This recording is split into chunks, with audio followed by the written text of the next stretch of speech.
Madame, mademoiselle, monsieur, bonjour. Je suis très heureux de vous retrouver à notre émission La pensée, les hommes d'aujourd'hui et je vous remercie pour votre fidélité.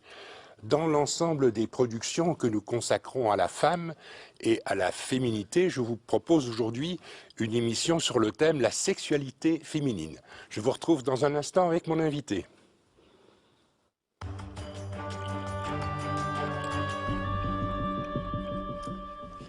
Mon invité est le docteur Yves Féroul, qui est déjà venu à plusieurs reprises à La pensée les hommes nous parler de la féminité, de la sexualité en général et de la sexualité féminine.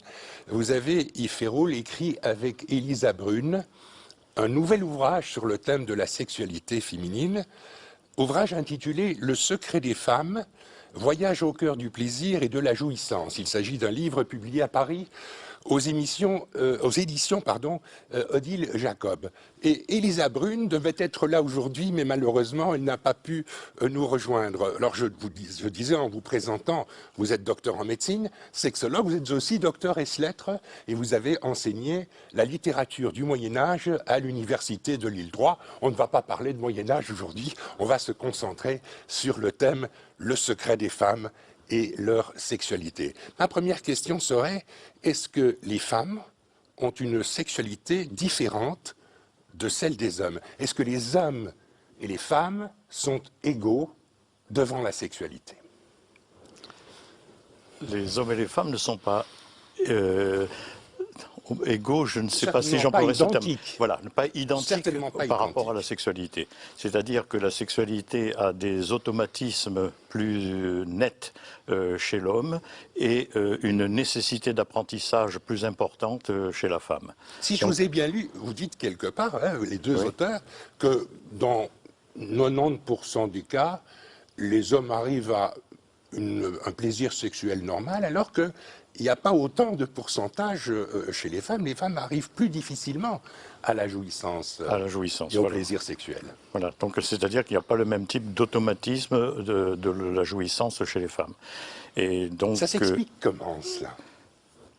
Ça s'explique essentiellement par les problèmes d'évolution de l'espèce et donc d'anatomie des femmes, puisque pour la survie de l'espèce, il a fallu que les hommes continuent à avoir envie de pénétration et que cette pénétration soit automatiquement suivie d'éjaculation pour qu'il y ait une possibilité de fécondation. Les hommes cherchant leur plaisir ne cherchent pas, pendant les millions d'années qui nous ont précédés, ne cherchaient pas à se reproduire. Ils cherchaient à avoir du plaisir. Et donc cette automaticité de l'éjaculation et le plaisir qui va avec, donc la recherche de ce plaisir, faisait qu'il y avait suffisamment de pénétration pour qu'il y ait reproduction de l'espèce et perpétuation de l'espèce. Mais jouissance dans la cavité vaginale. Oui, parce que les sensations ailleurs, il n'y a pas de procréation. Oui, mais la sensation vaginale est une sensation qui donne beaucoup plus de plaisir, qui est beaucoup plus agréable. Pour l'homme ? Pour l'homme, et donc qui va être recherchée de préférence. Comme source de provocation de l'éjaculation. Voilà. J'ai quelques souvenirs médiévaux et je pense que c'est l'école médicale de Salerne qui disait que pour qu'il y ait fécondation, il fallait aussi qu'il y ait plaisir de la part de la femme. C'est une théorie fausse, là. Voilà, donc historiquement, on dit toujours que les femmes, c'est à partir du XXe siècle, 1970, que les femmes ont découvert leur plaisir, etc. Ce qui est historiquement faux, c'est il y a eu une régression au cours du XIXe siècle, mais avant cela, il faut voir que la théorie la plus largement répandue de manière populaire, mais aussi de manière médicale, donc de manière scientifique, c'était qu'il fallait cette éjaculation féminine, ce sperme féminin, et que cela était produit, comme pour l'homme, par la jouissance. La théorie des deux semences, hein, comme on l'appelle d'habitude. Donc il fallait que les femmes jouissent. Et ce qui fait qu'on a des textes religieux du Moyen-Âge par des moralistes qui codifient les péchés. Si une femme ne jouit pas pendant le rapport sexuel, une femme mariée bien sûr, c'est d'elle dont on s'occupe à ce moment-là, cela veut dire qu'elle cherche à avoir des rapports sexuels sans vouloir d'enfant. Ce qui, pour l'Église chrétienne catholique, est une faute, est un péché. Et donc, elle a un péché si elle ne jouit pas. Donc, il faut recommencer, que le mari recommence jusqu'à ce qu'elle jouisse. Et si le mari n'arrive pas à la faire jouir, il faut qu'elle se caresse pour jouir. Sinon, elle commet un péché. Donc, on a ça chez les moralistes jusqu'au XVIe siècle. On a vraiment une quantité de textes de ce genre. Pourtant, nous savons, d'ailleurs, vous le dites dans votre ouvrage, il y a des femmes qui ne jouissent pas, mais qui procréent, voilà, qui ont des enfants. Donc, la découverte scientifique au début du XIXe siècle que le cycle d'ovulation est totalement indépendant du plaisir, de l'orgasme féminin, est automatique chaque mois, fait que la science va dire il n'a plus besoin d'orgasme féminin pour être fécondé. Donc, la nature ne l'a pas prévu, c'est secondaire, c'est inutile, et on va avoir donc au cours du XIXe siècle cette montée du blocage sur le plaisir féminin, mais qui n'est pas antérieur à cette époque. Oui, c'est la science qui a amené ça. Oui, d'accord. Je reviens sur la notion de plaisir. La femme connaît moins de plaisir, ou moins souvent de plaisir que l'homme. Quelles sont les causes sociologiques, l'éducation, les hormones, la nature propre, la complexion féminine? Alors, la source du plaisir féminin, c'est le clitoris. Donc, essentiellement, la quasi-totalité des femmes peuvent jouir par excitation du clitoris. Pendant la pénétration vaginale, en fait, on estime que peut-être les 2/3 des femmes n'arrivent pas à jouir purement et simplement du va-et-vient dans leur vagin. Dans leur vagin, voilà. Donc c'est le contact avec le clitoris qui provoque la jouissance. Qui provoque la jouissance.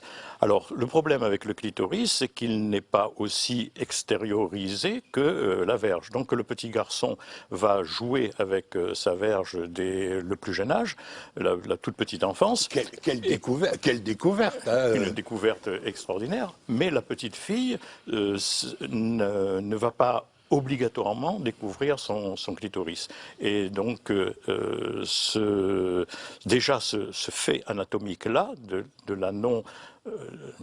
du fait que le clitoris ne soit pas aussi extériorisé que la verge, va faire le décalage. C'est un premier élément. Donc il n'y a pas d'apprentissage, il y a moins d'apprentissage précoce chez les filles. Normalement, le jeune garçon se masturbe plus facilement et plus tôt que la jeune fille. Que la petite fille, hein, parce que là on parle de la mise en place des réflexes qui est obligatoire. Donc entre 1 an et 6 ans, il y a une période absolument nécessaire pour que les circuits de la jouissance se mettent en place, parce qu'ils ne sont pas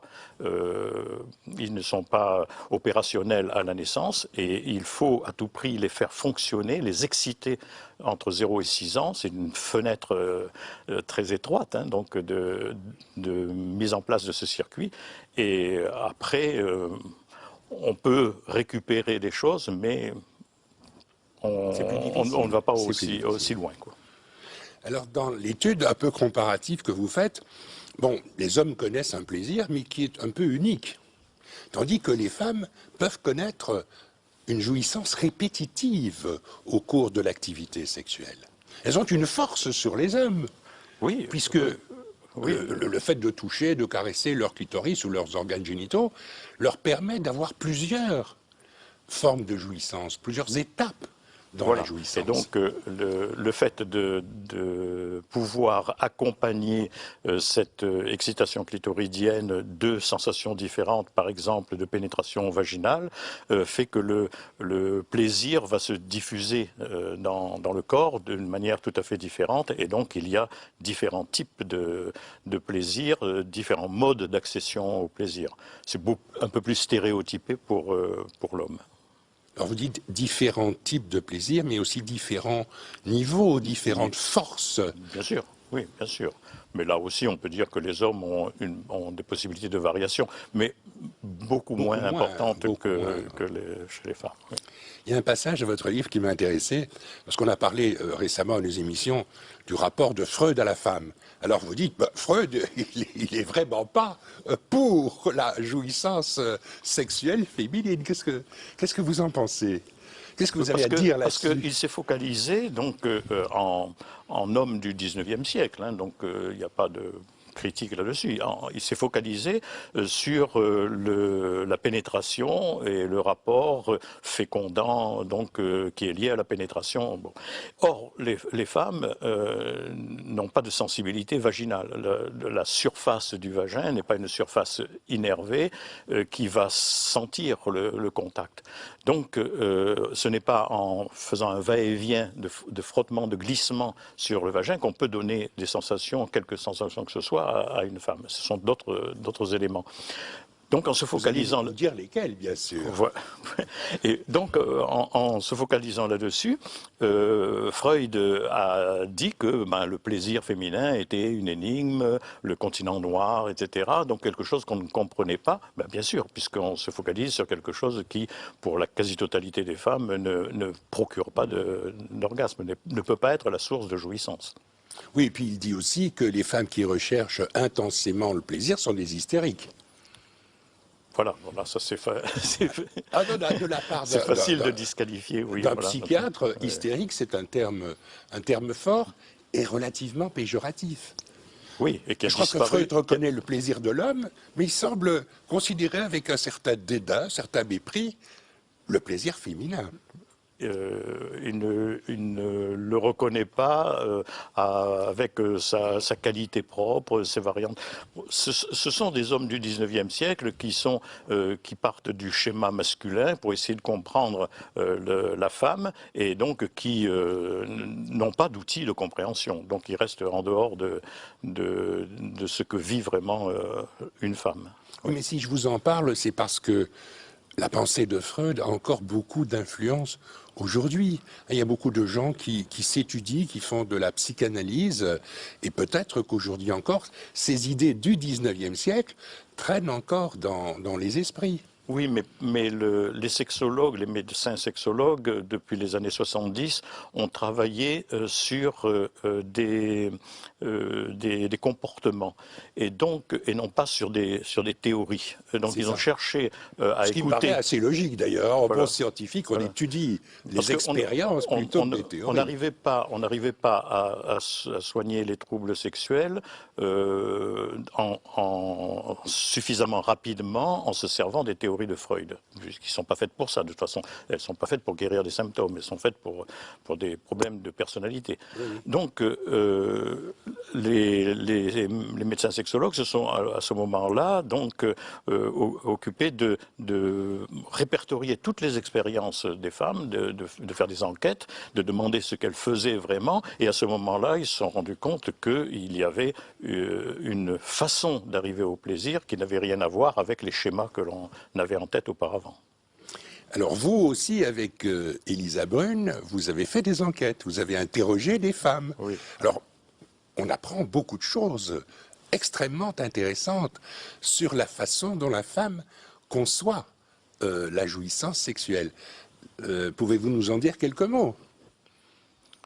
Donc la femme ne se contente pas, la jouissance ne se résume pas à l'accouplement avec un monsieur qui la pénètre, etc.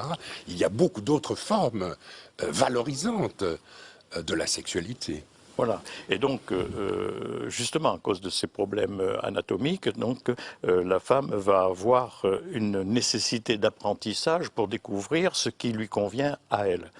Les problèmes d'anatomie, c'est ce qu'on a découvert au fur et à mesure, donc que des femmes se sont intéressées à l'anatomie féminine, et donc ça date des années 80 simplement. Les dernières découvertes, c'est que le clitoris n'est pas simplement cette petite tête qui est apparente, mais qu'il y a à l'intérieur parce que le clitoris, dans l'évolution, vient de la variante féminine de la verge masculine.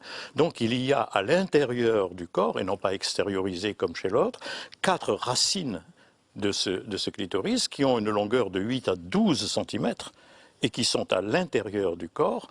Et qui correspondent donc au corps caverneux et au corps spongieux qui sont réunis, collés autour de l'urètre et qui donnent la verge chez l'homme. Mais donc ça, c'est 4 racines qu'il y a.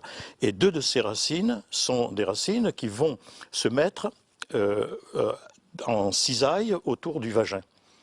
Si ces racines sont bien serrées contre le vagin, à la pénétration, cette femme-là va pouvoir jouir. Mais il suffit, puisque ces racines vont se gonfler au moment de l'excitation sexuelle, et donc la pénétration va forcer sur ces racines, va frotter ces racines et va provoquer le déclenchement de l'orgasme. Mais il suffit qu'il y ait une petite variante anatomique de quelques millimètres pour que ces racines soient un peu trop écartées et qu'à ce moment-là, le va-et-vient ne touche pas du tout ces racines. Et donc il y a des femmes qui n'a pas d'effet immédiat sur le plaisir. Sur la jouissance. Et donc ces femmes-là sont obligées de trouver un moyen d'exciter la tête du clitoris pour pouvoir arriver pendant la pénétration, avant la pénétration, après la pénétration, pour pouvoir arriver à l'orgasme. Le va-et-vient pur et simple n'arrivera pas. Et vous disiez tout à l'heure qu'au fond, il y a pas mal de femmes. Elles sont nombreuses, ces femmes pour lesquelles la jouissance clitoridienne est meilleure ou est plus efficace, plus directe que la jouissance vaginale. En tout cas, pour la quasi-totalité des femmes, c'est la jouissance la plus facile à obtenir. Donc, et la plus complète ? Elle est aussi forte. Elle est aussi forte. Oui, elle est aussi forte. Donc, c'est entre 2 minutes et 4 minutes pour beaucoup de femmes, 5 minutes, puis d'autres un peu plus longtemps. Mais bon, beaucoup de femmes, en 2 ou 3 minutes, arrivent à jouir. C'est des temps comparables à ceux de l'homme. Tandis que la pénétration peut durer 1 heure et ne donner des sensations agréable de fait d'avoir la personne que l'on aime en soi, oui, toutes sortes d'autres éléments affectifs ou d'excitation que peut avoir, mais localement, non, rien du tout. Rien du tout. Alors, est-ce qu'on pourrait dire qu'on pourrait se contenter de l'apport de cette jouissance clitoridienne dans le rapport sexuel oui, mais lorsqu'un homme et une femme se rencontrent? Donc, parce qu'on comprend peut-être mieux aussi l'homosexualité féminine.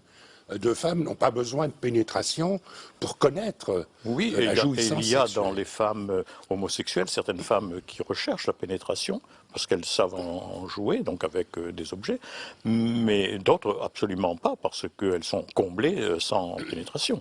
Donc, et parmi les femmes hétérosexuelles, les femmes qui vivent en couple avec un homme, il y a beaucoup de femmes qui ne sont pas du tout intéressées par la pénétration, certaines très réticentes par rapport à la pénétration, qui les agacent plutôt qu'autre chose, d'autres qui, au contraire, aiment bien la pénétration parce que ça fait plaisir à leurs compagnons, ça c'est une bonne raison, et puis aussi parce qu'elles vivent là un moment d'intimité, de fusion des corps qui, dans l'imaginaire, est beaucoup plus important que les excitations extérieures. Donc c'est plus psychologique que physique, que physiologique à ce moment-là. Oui, mais bon, dans la relation amoureuse, il y a aussi beaucoup de psychologique, beaucoup d'imaginaire. Bien sûr.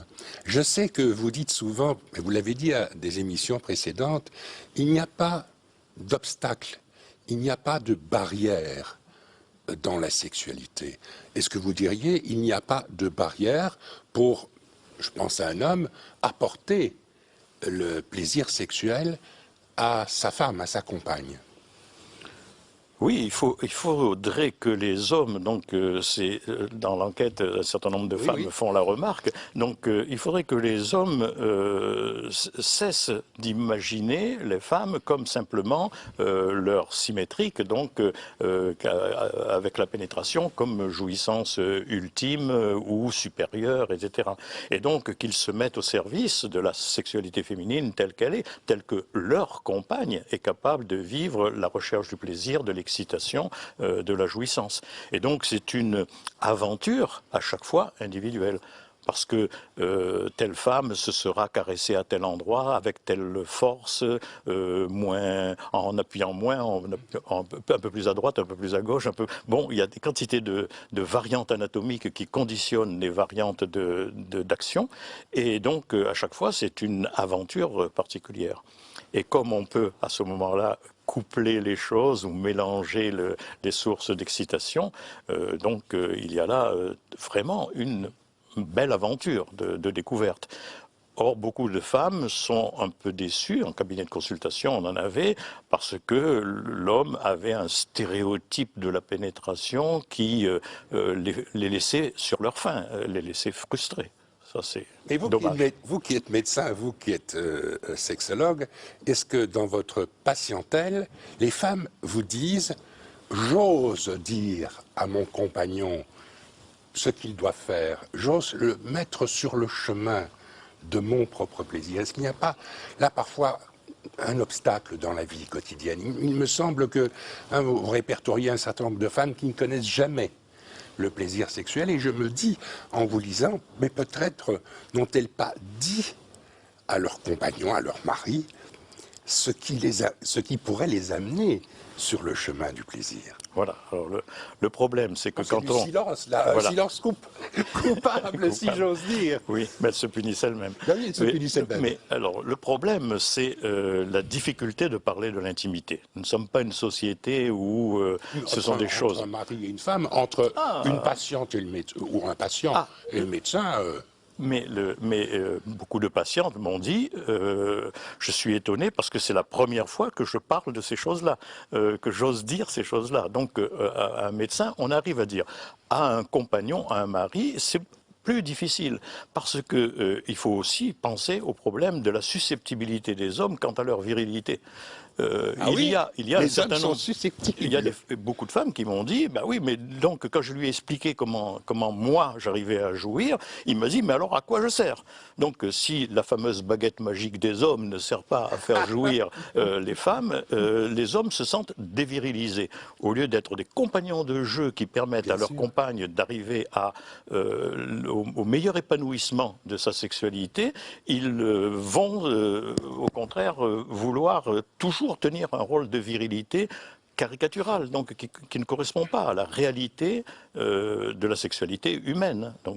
Et donc les stéréotypes là sont encore très prégnants. Beaucoup de femmes ne sont pas arrivées à le dire. Certaines m'ont dit, je lui ai dit, et il a continué à faire comme lui l'entendait, parce que c'est l'homme qui est le maître de la virilité, de la sexualité, et donc ce que disent les femmes, c'est peu important pour beaucoup d'hommes encore. C'est vrai? Ah oui, vous le constatez dans les entretiens que vous avez avec vos patients. Oui, parce que les changements sont... on croit qu'avec tous les problèmes sociaux, là, les contestations, etc., que la société bouge très vite. En fait, les mentalités derrière bougent beaucoup moins vite, et il y a toute une grosse partie de la population qui bouge très, très, très, très, très lentement. Oui, mais par rapport à l'époque où nous étions élèves de lycée, puisque nous avons à peu près le même âge, Yves Féraul, nous n'avons pas reçu d'éducation sexuelle lorsque nous étions en lycée. Mais les jeunes, maintenant... Voilà. Ils en reçoivent une. Alors j'imagine que vous, qui êtes sexologue, ou les autres sexologues, viennent parler de cela aux élèves, viennent dire aux garçons, attention, faites attention aux filles, et aux filles, dire attention, parlez de votre plaisir aux garçons. Voilà, donc moi quand je suis intervenu, c'est justement une des choses sur... Et quand j'interviens auprès des parents aussi, je leur dis attention, vérifiez que votre adolescent ait des amis, ait des fréquentations, fréquente des gens, discute, etc. Donc que votre garçon ou votre fille apprend vraiment à partager avec les autres. Donc il ne reste pas replié sur lui-même, parce qu'après dans le couple, si on n'a pas pris l'habitude de faire ces échanges, on n'y arrive pas. Et donc, les jeunes d'aujourd'hui, les adolescents d'aujourd'hui, recourent beaucoup plus facilement et de manière beaucoup plus décontractée à la masturbation, qui est l'apprentissage donc de Bien cette sûr. sexualité de couple pour les adultes, plus facilement maintenant, et les filles de plus en plus fréquemment et de plus en plus tôt. Donc ça, c'est une bonne chose. Le problème, c'est que les garçons et les filles restent avec des stéréotypes que les films pornographiques et tout ça renforcent, qui font que les filles ne savent pas trop dire ou ne peuvent pas dire avec ces garçons très machos pendant le collège et le lycée, ne peuvent pas vraiment dire ce qui leur plaît vraiment et ce qui leur déplaît. Et ça reste un gros problème, ça, c'est pas encore résolu. Au fond, la leçon, ce serait de dire, si vous voulez une bonne sexualité, que vous soyez un homme ou une femme, il faut en parler avec votre partenaire. Voilà. C'est un peu ça le truc, voilà, finalement. Dire ce qu'on aime. Dire ce qu'on aime. Ce que l'on veut ressentir. Voilà. Il faut qu'une femme se mette dans la tête que la sexualité d'un homme, c'est pas le même système d'excitation et de résolution que le sien, et que les hommes se disent, les femmes, c'est un autre système encore, et donc je cherche pas à obliger l'autre à appliquer mon système, mais je cherche à comprendre.